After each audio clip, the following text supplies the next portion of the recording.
Ma'am, bago po din ang lahat, pwede bang paki-update lang po kami, ilan na po yung actual, ma'am, na ID card na naimprenta po ng inyo pong opisina para po sa mga Pilipino? Ilan na po yung actual physical na ID card?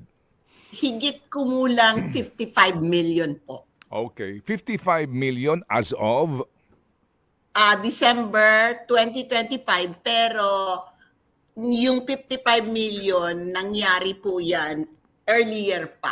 okay. About end of 2023, kung hindi po ako nagkakamali. Okay. Ilan po ang backlog ngayon o target na dapat po talaga ma-accomplish po ng inyong tanggapan para po sa ating national ID?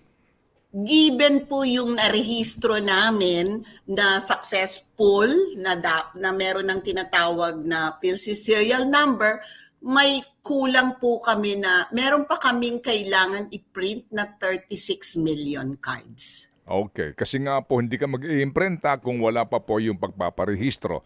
Po, sige. So, Yes, sir. opo, yes, Tama ma'am. po. Opo. So, ito pong pagpaparehistrong ito, continuing po ito, ma'am. Ano po? Yes, sir. Continuing para dun sa mga hindi pa nakaparehistro, para dun sa mga ipapanganak.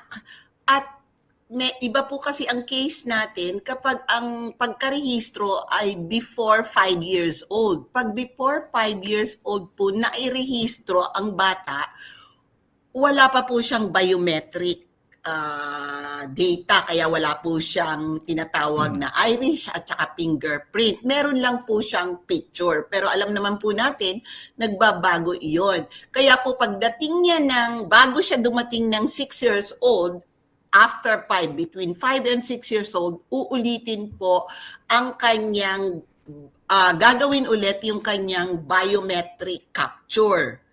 Yun naman pong na-register between 6 and 15 years old, pag lumampas po siya ng 15, bago siya dumating ng 16, i-recapture po ang biometric. Kaya ito po ay tuloy-tuloy na proseso para sa national ID.